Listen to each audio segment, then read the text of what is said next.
네. 여러분, 우리 좋은 신앙의 기준이 무엇일까요? 야, 저건 참 신앙이 좋다. 그 기준이 무엇일까? 제가 아는 목사님은 교회가 있을 때마다 자신이 4대째 신앙이라고 이렇게 자랑을 하십니다. 여러분, 4대째 신앙이 뭔지 아시죠? 네, 나, 그 위에 아버지, 어머니, 그 위에 할아버지, 할머니, 증조 할아버지, 할머니까지. 그러니까 이게 사실은 보통 신앙이 아닙니다. 근데 여러분, 근데 그 4대째 신앙이 그분의 신앙이 좋다는 것을 증명해 주는 것은 아니죠. 그분의 구원을 보장해 주는 것도 아닙니다. 현재 내가 하나님 앞에 어떻게 사는가가 중요합니다. 어떤 분은 자신이 모태신앙임을 내세우기도 하고, 또 어떤 분은 직분을 내세우기도 하고, 또 어떤 분들은 내가 이런 봉사를 많이 했다라고 내세우기도 하는데요. 또 어떤 분들은 나는 일반 성도들하고는 좀 차원이 다른 신앙을 소유하고 있다라고 생각하고 말하기도 합니다. 여러분, 그런 것이 과연 좋은 신앙일까요? 제가 이제 이런 도전을 많이 하잖아요. 그럴 때마다 좀 조심스러운 것은 뭐냐면, 이제 그러면 또 그렇게 하지 말아야 바른 신앙이고 좋은 신앙이냐? 그렇지는 않습니다. 제가 앞에서 예로 든 것이 귀한 것입니다. 좋은 것입니다. 근데 그것이 어떤 신앙의 기준이 된다든지 그것이 신앙의 자랑이 되는 것은 위험하다는 말씀을 드리는 것이죠. 자, 오늘 본문을 우리가 한번 볼까요? 보면 바울이 오늘 본문에 보면 육체를 신뢰한다라는 말이 3번 반복이 됩니다. 3절 중간 부분에 보실까요? 육체를 신뢰하지 아니하는. 4절에도 2번 나옵니다. 육체를 신뢰할 만하며, 또 중간에 육체를 신뢰할 것이 있는 줄로 생각하며. 그렇습니다. 바울이 이렇게 강조하는 것은 빌립보 교회 안에 육체를 신뢰하는 사람들이 있었습니다. 그들이 교인들을 미혹을 했습니다. 그러니까 이들은 뭐라고 얘기했냐면, 야, 예수 그리스도를 믿는 것만으로는 부족하다. 육체의 어떤 조건들을 가지고 있는 것이 더 좋은 신앙이라고 이야기를 했습니다. 그래서 할례와 율법, 이게 육체의 조건이죠. 이것을 지켜야 한다고 말을 한 것이죠. 이 사람들은 예수님을 자랑하기보다 육신의 조건들을 자랑했던 사람들입니다. 바울은 이 사람들을 개들이다, 행악자들이다, 이렇게 비난을 합니다. 그러니까 바울이 봤을 때 진짜 문제는 무엇이냐면, 안 믿는 사람도 사실은 문제죠. 근데 믿는다고 하면서 잘못 믿는 사람들이 진짜 문제라고 바울은 이야기를 합니다. 어쩌면 우리가 지금 처해 있는 이런 상황들도 그런 맥락에 있죠. 믿는다고는 하는데 잘못 믿고 있는 사람들입니다. 예수님 말고 다른 것을 의지하고 자랑하는 사람들입니다. 그래서 바울은 이게 얼마나 우스운 것인가, 이거를 자신의 예를 들어서 설명을 합니다. 그래서 4절부터 설명을 해요. 자, 4절을 우리 같이 한번 읽어볼까요? 시작. 그러나 나도 육체를 신뢰할 만하며 만일 누구든지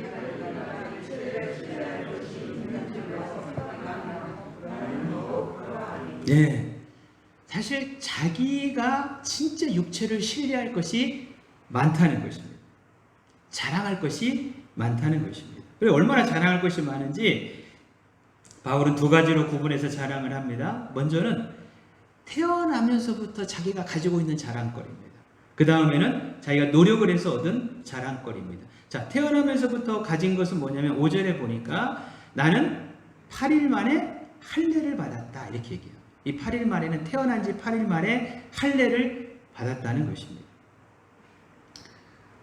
여러분, 지금은 의술이 발달되어 있는데 그 당시에는 의술이 얼마나 발달되어 있었는지 모르겠어요. 근데 이거는 그냥 선택의 여지가 없습니다. 뭐 이것 때문에 위험해지고 그럴 여지가 없습니다. 난 지 8일 만에 할례를 받아야 아브라함의 자손이 되는 것입니다. 선택된 백성이 되는 것이죠. 자기가 그런 존재라고 하는 것입니다. 내 조상이 아브라함이다. 이렇게 얘기를 합니다. 그 다음에는 이스라엘 족속이요 베냐민 지파라고 이야기를 하죠. 여러분 이스라엘의 첫 번째 왕이 누구냐면 사울 왕입니다. 근데 이게 이 사람이 어느 지파 출신이냐면 베냐민 지파 출신이에요. 근데 여러분 바울에게도 다른 이름이 하나 있는데 사울입니다. 사울. 그러니까 누군가가 자기를 사울이라고 부를 때 바울이 그 얘기를 들으면서 자부심이 생겼을까? 아니면 이 사울이 그렇게 대단한 업적을 남기고 훌륭한 왕은 아니었기 때문에. 그런데 하여튼 베냐민 지파의 첫 번째 이스라엘의 왕이었다고 하는 것이죠. 그리고 베냐민 지파는 남유다에 속한 지파입니다. 우리가 아는 것처럼 이스라엘이 둘로 나눠지는데 북쪽 이스라엘과 남유다예요. 근데 북쪽 이스라엘의 10지파가 소속되어 있습니다. 남유다에 딱 2지파만 소속되어 있어요. 근데 이 남유다를 통해서 다윗 왕조가 이어지고 메시아가 이 땅에 오시지요. 근데 그 남유다 속에 유다하고 딱 하나의 지파 베냐민 지파가 들어 있었다는 것입니다. 굉장히 자랑스러운 지파입니다. 또 바울은 자기가 히브리인 중에 히브리인이다 이렇게 얘기를 합니다. 역사적으로 이스라엘은 외세의 침략을 많이 받았어요. 멸망하고 포로 생활을 했습니다. 그래서 포로로 잡혀가면 혈통을 섞어버립니다. 특별히 북쪽 이스라엘이 아수르에 의해서 멸망을 당하니까 아수르의 포로 정책은 혼합 정책이에요. 그냥 자기 백성하고 이스라엘 백성들하고 섞어버린 것입니다. 그래서 섞인 혈통으로 인해서 사마리아인들이 생기게 된 것이죠. 이 유대인들은 사마리아인들을 짐승처럼 생각을 했어요. 혈통이 섞였다는 것이죠. 그래서 자기는 그렇게 섞인 혈통이 아니고 히브리 순수 혈통이라고 자랑을 하고 있는 것입니다. 여러분 이게 어떻게 자랑할 만합니까? 우리 주변에도 이런 거 자랑하는 사람들이 있잖아요. 우리 시조가 누구고, 우리 가문이 어떻고, 내 혈통이 어떻다. 이 자부심을 가질만 하죠. 자, 그 다음부터는 바울이 자기가 노력해서 얻은 자랑거리를 이야기를 합니다. 5절 끝에 보니까 율법으로는 뭐라고 얘기해요? 바리새인이다 이렇게 얘기해요. 바리새인은 구별된 자라는 의미를 가지고 있습니다. 그러니까 이 사람들은 적당히 율법을 지키는 사람들이 아니라 철저한 검증과 훈련을 통해서 다른 사람들과 구별되게 율법을 지킨 사람들입니다. 그 가운데 바울은 성경에 보니까 가말리엘 문화생이었다 그렇게 얘기를 해요. 이게 보통 지금으로 말하면 우리나라로 보면 서울대학교 출신이었다 이렇게 얘기를 해요. 거기에서도 뭐 수석을 했다고 이렇게 얘기하죠. 최고의 학력을 가진 사람이 바울입니다. 자, 6절을 보시죠. 열심으로는 교회를 박해했다 이렇게 얘기를 합니다. 왜냐하면 예수님과 교회가 자기 조상들이 목숨 걸고 지켜왔던 율법과 전통을 거부했기 때문입니다. 그러지 않았으면 교회를 박해하지 않았을 거예요. 근데 자기들이 목숨처럼 생각했던 것을 예수님하고 교회가 인정을 하지 않아요. 예를 들자면 오늘 본문에 나온 할례 같은 것입니다. 자기들에게는 이게 목숨 같은 것이에요. 하나님의 백성의 특징입니다. 근데 예수 믿는 성도들은 육신의 할례가 중요한 거 아니다. 마음의 할례를 받아야 한다. 이렇게 얘기를 하는 거죠. 선택된 백성은 이스라엘 백성뿐이에요. 다른 사람들은 하나님의 백성이 될 수 없어요. 근데 교회 다니는 사람들은 아니다. 이방인들도 하나님의 백성이 될 수 있다. 이렇게 주장을 하는 것이죠. 그러니까 이게 받아들일 수가 없는 것입니다. 그래서 아주 목숨 걸고 핍박을 한 것이죠. 마지막으로는 우리 6절 끝에 보니까 율법의 의로는 흠이 없는 자라 이렇게 얘기해요. 자기가 자기를 이렇게 설명할 수 있을까요? 나는 율법의 의로는 흠이 없이 살았다. 참 놀랍습니다.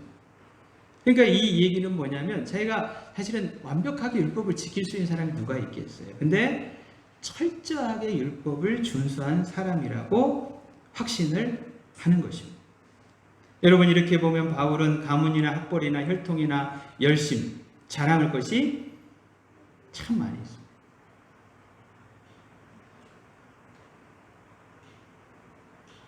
그러면 여러분 바울이 가지고 있는 이런 것들이 좋은 것입니까? 좋지 않은 것입니까?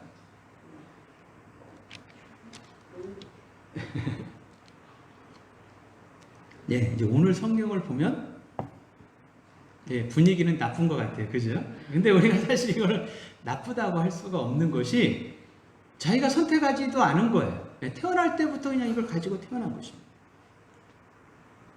또 어떤 것들은 자기가 열심히 절제하고 노력해서 얻은 것입니다. 여러분 율법에 흠이 없도록 살기 위해서 바울의 삶이 어땠을까요? 제가 봤을 때는 이렇게 쉽게 그렇게 살 수 없었을 것입니다. 그러니까 이런 것들은 사실은 어떻게 보면 참 한 사람을 봤을 때 이 사람의 조건을 보면 진짜 대단하다고 칭찬을 해줘야 될 것 같아요. 근데 7절에 바울이 그렇게 자기의 자랑거리를 쭉 얘기를 하면서 7절의 분위기가 완전히 바뀌는데요. 우리 7절을 한번 같이 읽겠습니다. 시작. 그러나 무엇이든지 내게 유익하던 것을 내가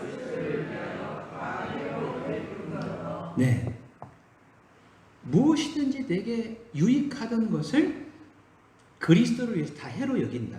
근데 8절은 또 이렇게 얘기해요. 또한 모든 것을 해로 여김은 이렇게 얘기를 합니다. 바울은 두 번이나 이런 것들을 해로 여긴다고 얘기를 합니다. 8절 끝에 보면 심지어는 뭘로 여긴다 그래요?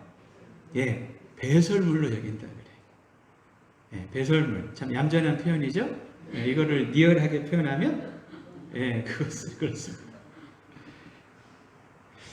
근데 이제 이런 생각이 들잖아요. 아니 예수님 만나고 믿는 거 좋은데 굳이 이런 조건들을 막 이건 유익이 아니고 해다.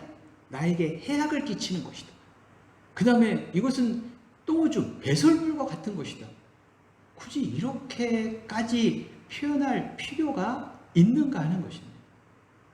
우리는 그런 조건이 없어가지고 어떻게든 그런 조건을 얻기 위해서 발버둥 치고 있는데 이렇게 표현할 그냥 그거는 그것이고 예수 만나서 좋습니다. 이렇게 이야기하면 되는데 굳이 이거를 해악이라고 얘기하고 배설물이라고까지 이야기할 필요가 있는가 하는 것이죠. 근데 그렇게 이 표현을 한 이유를 8절에서 이렇게 얘기를 해요. 또한 모든 것을 해로 여기면 내 주 그리스도 예수를 아는 지식이 가장 고상하기 때문이라 이렇게 얘기합니다. 내가 그렇게 해악으로 여기고 배설물로 여기는 것은 내가 만든 예수 그리스도를 아는 지식이 너무 고상하기 때문이다. 이렇게 얘기를 하죠. 그러니까 이런 말입니다. 예수님을 만나기 전에는 지금까지 자기가 나열했던 것들이 진짜 자랑거리였습니다. 자기를 빛나게 해주는 것들이었습니다. 근데 예수님을 안 뒤에는 이것들이 빛을 잃어버렸습니다. 바울이 보니까 배설물처럼 여겨졌습니다. 이 바울이 이걸 버리려고 노력한 것이 아니라 그냥 그렇게 이거는 진짜 내가 지금까지 붙들어온 것이 똥오줌이었구나 라고 그렇게 생각을 했다는 것입니다. 마치 밤하늘에서는 별들이 반짝반짝 하다가 태양이 떠오르면 사실은 여전히 별들은 있는데 빛을 잃어버리잖아요. 이것과 마찬가지예요. 태양 대신 예수 그리스도를 만나니까 그동안에 자기가 빛이라고 붙잡았던 것들이 아무것도 아니라는 것을 바울이 깨닫게 되었다는 이야기입니다. 제가 말씀을 준비하면서 나도 예수님을 믿고 있는데 사실 이게 성경에 나와 있으니까 바울이 그랬나 보다 하지만 이게 100% 이해가 잘 되지는 않습니다. 도대체 바울은 예수님을 어떤 분으로 알았기에 이런 놀라운 변화, 인생의 대전환점이 일어났던 것일까? 그게 이제 9절에 답이 있습니다. 우리 9절 한번 같이 읽어보죠. 이게 굉장히 중요한 말씀이고 우리가 바른 신앙을 하는 데 있어서 핵심인데요. 우리 9절 같이 한번 읽습니다. 시작. 그 안에서 발견되려 함이니 내가 가진 은은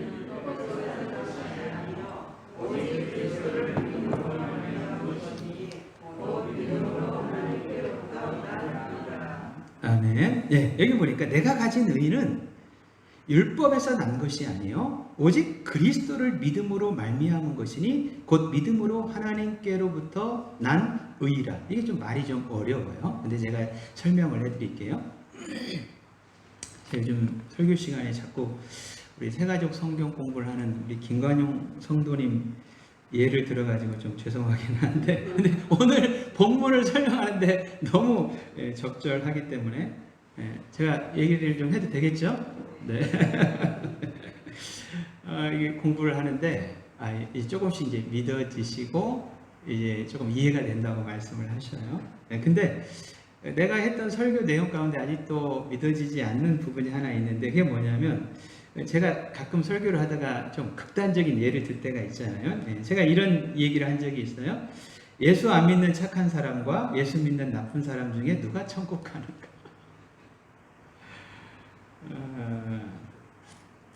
여러분 누가 천국 갈까요? 제가 늘 하는 얘기가 예수 믿는데 나쁜 사람이 되면 절대 안 돼요. 근데 신앙을 좀 극단적으로 설명을 하면 예수 안 믿는 착한 사람과 예수 믿는 나쁜 사람 누가 천국을, 사실 이게 이해가 사실은 쉽지 않은 부분입니다. 오늘 근데 본문이 그것을 아주 확실하게 이 얘기를 해줍니다. 자, 이전에 바울은 예수는 안 믿었지만 착한 사람이었습니다. 율법을 철저히 지켰기 때문입니다. 그러니까 바울은 하나님께서 당연히 자신을 기쁘게 받아주시리라고 나는 천국에 틀림없이 갈 것이라고 확신을 했습니다. 이런 생각, 나 같은 사람이 천국을 못 가면 도대체 누가 천국을 갈 수 있단 말이에요. 근데 여러분 이게 아주 잘못된 생각이에요. 교만한 생각입니다. 내가 최선을 다해서 율법을 지켰다고 되는 것이 아닙니다. 내가 다른 사람보다 율법을 더 많이 지켰다고 이거는 하나님 천국에 가고 안 가고가 결정될 수 있는 것이 아닙니다. 여러분 하나님은 완전하신 분이셔요. 하나님은 완전히 의로우신 하나님이십니다. 그 하나님이 원하시는 사람은 완전히 의로운 사람입니다. 우리 상식하고 다릅니다. 우리는 사실 완전한 사람이 없잖아요. 그러니까 어느 정도 실수해도 우리는 다 용납하고 그래요. 근데 하나님은 완전하신 분이십니다. 하나님은 완전히 의로운 사람만 하나님이 받으십니다. 이게 하나님의 성품이에요. 이거를 색깔로 얘기를 하면 순백색의 사람입니다. 여러분 바울이 열심히 율법을 지켰지만 색깔로 표현하면 순백이라고 할 수 있을까요? 없을까요? 없습니다. 완벽하게 율법을 지킬 수 있는 사람이 아무도 없습니다. 예수님은 율법을 재해석해 주시면서 율법을 다 지켰다고 장담하는 사람들에게 율법의 참된 정신을 가르쳐 주시잖아요. 나는 살인죄 짓지 않았다. 이런 사람들에게 마음으로 누군가를 미워하는 것도 살인죄다라고 얘기를 하셔요. 하나님은 겉으로 드러나는 것만 보시는 것이 아니라 마음의 중심과 동기까지 보시는 분이십니다. 그러니까 이 하나님 앞에서 나는 율법을 다 지켰습니다라고 얘기할 수 있는 사람이 아무도 없다는 것입니다. 이게 율법으로는 하나님께 절대 도달할 수 없다는 이야기입니다. 이것을 알았다면 바울을 비롯한 이스라엘 백성들, 바리새인들은 우리 힘과 노력으로는 하나님의 의에 도달할 수 없습니다.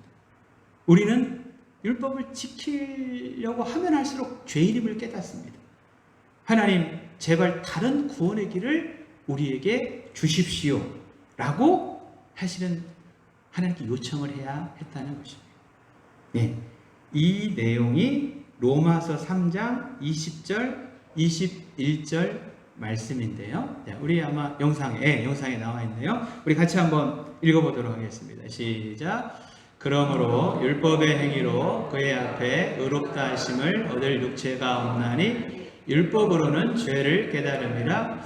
이제는 율법 외에 하나님의 한 의가 나타났으니 율법과 선지자들에게 증거를 받은 것이라. 아멘. 네, 여러분 여기 율법과 선지자들에게 증거를 받았다는 것은 율법과 선지자는 구약을 얘기합니다. 구약에 예언이 되어 있었다는 것이고 그렇게 구약에 예언된 율법 이외의 하나님의 한 의가 뭐냐면 예수 그리스도를 이야기하고 있습니다. 그러니까 여러분 20절 끝에 보세요. 하나님이 율법을 주신 이유는 뭐냐면 사실은 율법으로는 죄를 깨달음이라. 율법을 지켰다고 자랑하라고 주신 것이 아니라 율법을 지키면서 내가 완벽하게 율법을 지킬 수 없는 죄인이구나. 이거를 깨달으라고 율법을 주신 것이죠. 그런데 바울을 비롯한 바리새인들은 율법을 좀 지킨다고 육체를 신뢰하고 자랑한 것입니다. 그러다 보니까 자신들보다 좀 못한 사람들이 있으면 정죄하고 비판을 한 것이죠. 그러니까 이게 무슨 문제냐면 사실은 자신이 어떤 존재인지도 몰랐다는 것입니다. 하나님을 위해서 열심히 율법을 지킨다고 했는데 내가 어떤 존재인지를 모르는 거예요. 그것이 정죄와 비판으로 이어져 사람들과의 관계도 깨뜨렸습니다. 그것이 하나님 앞에서 교만해져서 하나님과의 관계도 회복하지 못하게 된 것입니다.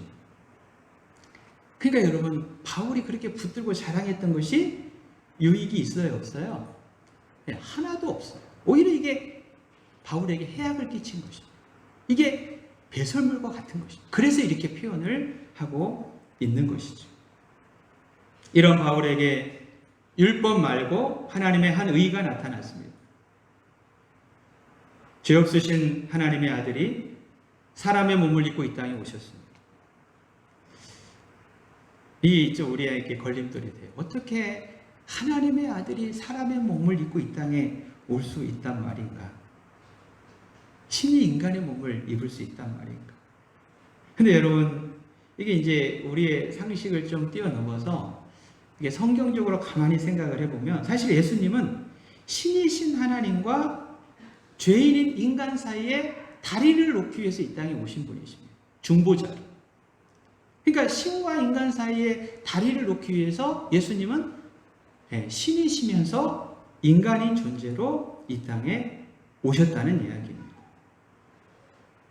우리가 아는 것처럼 인류의 대표였던 아담 한 사람의 죄가 온 인류를 죄의 영향력 아래서 신음하게 했습니다. 아담 한 사람이 죄를 지었지만 사실은 아담이 인류의 대표예요. 그의 죄의 영향력이 모든 사람들에게 미치게 되었다는 것입니다. 근데 성경은 예수님을 두 번째 아담이라고 얘기를 합니다. 첫 번째 아담은 실패를 했는데 두 번째 아담이신 예수님은 인간의 몸을 입고 이 땅에 오셔서 인류를 대표해서 십자가를 지심으로 이 죄값을 치러주신 것입니다. 첫 번째 아담 때문에 온 인류에게 죄가 임했다면 두 번째 아담 대신 예수 그리스도 때문에 온 인류의 죄가 십자가로 사함을 얻게 되었다는 이야기입니다. 이 말은 예수 그리스도의 은혜로 우리가 순백색의 옷을 입게 되었다는 의미입니다. 우리가 사실 다 옷을 이렇게 입고 계시는데 사실 우리 죄 색깔이 검정색 옷을 입으신 분들이 죄를 많이 지었다는 얘기는 아니고 사실 순백색이 사실은 없어요. 근데 예수 십자가에서 우리 죄를 사하신 예수 그리스도를 믿을 때 예수 그리스도 통해서 이 순백색의 옷을 우리에게 입혀주시는 것입니다. 하나님이 그걸 보시는 거예요. 그리고 묻지도 따지지도 않고 우리를 의롭다고 인정해 주시고 받아주시는 것입니다.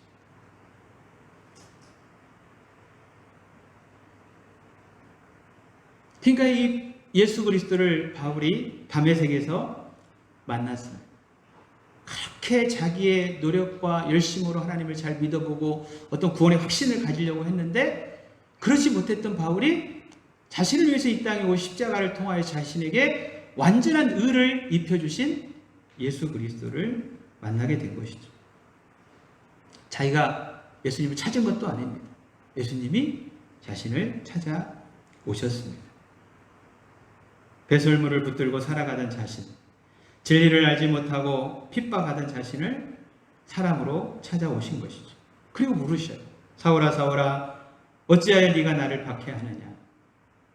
그때 자신의 현주소를 발견했습니다.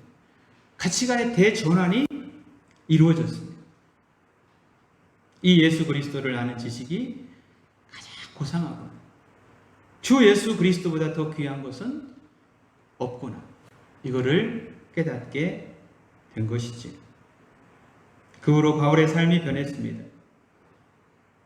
이전에 붙잡고 높이 올라가고 자랑하려고 하던 삶에서 이제는 예수 그리스도를 만나고 낮아지고. 그래서 자신을 죄인이라고 고백을 합니다. 나중에는 죄인 중에도 괴수라고 고백을 합니다. 내게 사는 것이 그리스도니 죽는 것도 유익하다고 고백을 합니다. 현실은 극심한 고난입니다. 우리가 아는 것처럼 빌립보서를 기록할 때 옥에 갇혀 있잖아요. 근데 두려움과 원망이 아니라 기쁨과 찬송의 삶을 살아가고 있습니다. 예, 이게 소망 되신 예수 그리스도.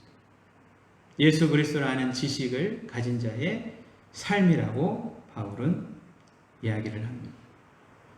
예, 바울은 빌립보 교회 성도들, 그리고 이 시대를 살고 있는 성도들이 이런 삶을 살기를 원하고 있는 것이지. 말씀을 좀 마치려고 합니다. 우리 아는 것처럼 현재 교회와 성도가 엄청난 비난을 받고 있습니다. 저는 말씀을 준비하면서 이 비난이 어쩌면 이 시대의 교회와 성도들을 향해서 주님께서 바울에게 물으셨던 것처럼 너희는 왜 나를 박해하느냐 이렇게 물으시는 것이 아닌가 생각을 합니다. 예, 세상의 비난을 통하여서 우리에게 너희가 왜 하나님을 믿고 예수님을 믿는다고 그러면서 나를 박해하느냐. 하나님이 위한다고 열심히 달려갔지만 사실은 주님께서 원하시는 삶에서 우리가 멀어진 것은 아닌가. 교회도 어떤 면에서 보면 숫자나 성공이나 자랑 이런 배설물과 같은 것을 향해서 달려온 것은 아닌가. 우리 자신도 사실은 바울이 배설물처럼 여기고 버렸던 것을 향해서 지금 달려가고 있는 것은 아닌가. 예수님의 은혜를 우리 기억하며 예수님만 사랑하고 또 자랑하며 말씀 따라 살아가야 되는데 예수님은 그냥 위로 차원에서 좀 안 믿으면 뭐 속된 말로 좀 찝찝하니까 믿고 달려가는 것은 세상 사람들처럼 다른 것에 집중한 것은 아닌지 그런 결과가 사실 지금 나타나고 있는 것은 아닌지 우리 자신을 돌아봐야 할 때입니다. 이사야서를 묵상하는데 아수르 장군 랍사게가 히스기야 왕과 남유다 백성들을 심한 말로 조롱을 합니다. 하나님이 도와주실 줄 아느냐? 히스기야 왕의 말 믿느냐? 그거 다 뻥이다. 엄청나게 조롱을 받습니다. 야, 제가 그걸 읽어보면서 이 랍사게는 정말 조롱의 달인이다. 네, 이런 생각을 했어요. 심리전의 달인이에요. 아주 사람들을 그냥 무참하게 칼 하나 안 쓰고 짓밟습니다. 저는 우리의 현실이 생각이 났습니다. 우리도 지금 그렇게 당하고 있습니다. 우리가 잘못한 것이죠. 그때 히스기야 왕이 명령을 합니다. 잠잠하여 한 말도 대답하지 말아라. 그리고 히스기야는 성전에 들어가 옷을 찢고 굵은 베옷을 입고 하나님께 기도합니다. 그때 하나님이 응답해 주셨습니다. 여러분, 교회와 성도가 잘못했습니다. 저도 사실은 마음이 아프고 괴롭습니다. 근데 우리까지 너무 흥분할 필요는 없을 것 같아요. 또 나는 문제 없는 척 하지도 말아야 될 것 같습니다. 여러분 막 사람들이 교회 조롱하는 얘기 많이 할 거예요. 그러면 우리 그 잘 들어야 됩니다. 그리고 우리 자신을 돌아봐야 합니다. 침묵하며 하나님 바라보고 나는 예수 그리스도를 아는 고상한 지식을 붙들고 있습니다. 나는 예수 그리스도를 만나서 바울처럼 인생의 가치가 변해서 그렇게 살아가고 있는지, 오직 예수님만 붙잡고 자랑하며 살아가는지, 예수님 때문에 현실은 고난이지만 감사하며 기쁨을 누리고 있는지, 저 자신을 향한 이야기입니다. 우리 모두가 그렇게 이 시대를 예수님 바라보고 또 우리의 신앙을 회복하는 그런 계기로 살아갈 수 있기를 원합니다.